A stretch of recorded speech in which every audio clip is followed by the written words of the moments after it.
अब सवाल यह है कि आखिर ये जो मोसाद का हेडक्वार्टर उड़ाया है ये क्यों किया ईरान ने? क्योंकि उससे पहले इजराइल ने ये बड़े कमांडर्स ईरान के मार दिए हैं। ये देख रहे हैं 1 2 3 4 5 6 7 कमांडर ढेर कर दिए इजराइल ने।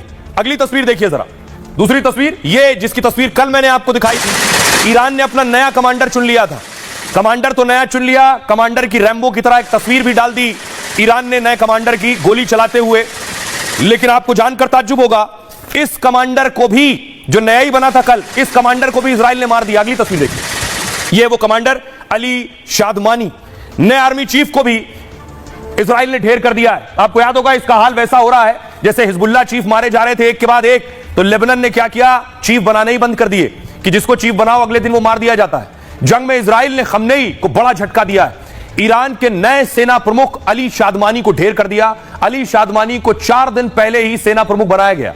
उन्हें युद्धकालीन चीफ ऑफ स्टाफ की जिम्मेदारी मिली थी, यानी इजराइल हमलों का नेतृत्व अभी अली ही कर रहे थे। पहले शुक्रवार को आईडीएफ ने मेजर जनरल राशिद की हत्या की और इसी हत्या के बाद अली शादमानी को सेना प्रमुख बनाया गया। अली शादमानी को खमनेई का बहुत करीबी माना जाता है, इसलिए जंग में उनको वॉर चीफ की जिम्मेदारी मिली थी। अली ईरानी सेना के इमरजेंसी कमांड का नेतृत्व कर रहे थे। इनके पास आईआरजीसी और सशस्त्र बल दोनों की कमान थी। इजराइल ने 5 दिन में दूसरे ईरानी सेना प्रमुख को ढेर कर दिया। आईडीएफ का दावा है कि ऑपरेशन सटीक खुफिया जानकारी पर हुआ। अब तक ईरान के 20 से ज्यादा सैन्य कमांडर मारे जा चुके हैं। यह है इसकी हकीकत। आइए अब आपको सुनवाता हूं, सुनिए जरा इजराइल डिफेंस फोर्स का क्या कहना है।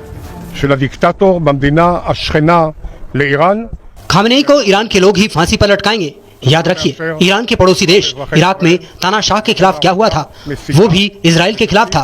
मैं ईरानी तानाशाह को युद्ध अपराध जारी रखने और इजरायली नागरिकों पर मिसाइलें दागने के खिलाफ चेतावनी देता हूं।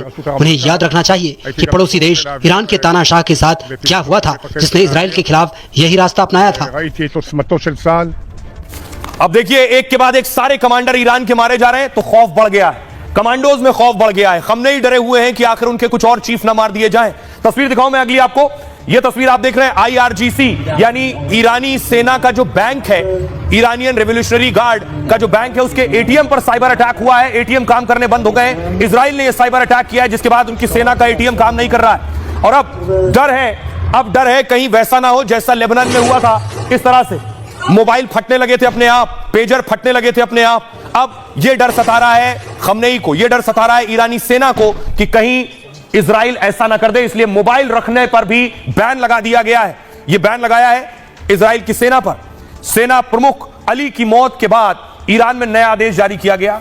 सैन्य कमांडरों को मोबाइल ना रखने का आदेश दिया गया है।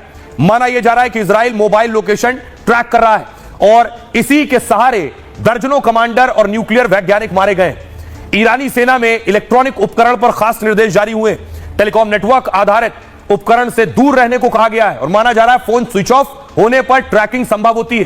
कमांडर वैज्ञानिक से कहा है आपकी लोकेशन ट्रेस हो सकती है, मिल सकती है। दावा है इसी तकनीक से हमास चीफ को ईरान में मारा गया था। पिछले साल लेबनान और सीरिया में पेजर वॉकी टॉकी ब्लास्ट हो गए। इनसे हिजबुल्लाह के लड़ाकों को टारगेट किया गया। अब ईरान में भी एक के बाद एक कमांडर मारे जा रहे हैं। इजराइल को तकनीक के मामले में काफी मजबूत माना जाता है। ईरान से जंग में भी इजराइल को ज्यादा सैन्य नुकसान नहीं हुआ, जबकि इजराइल चुन चुनकर ईरान के कमांडर और वैज्ञानिक मार रहा है। इसलिए ईरानी सेना में मोबाइल जैसे उपकरण बैन की तैयारी हो रही है।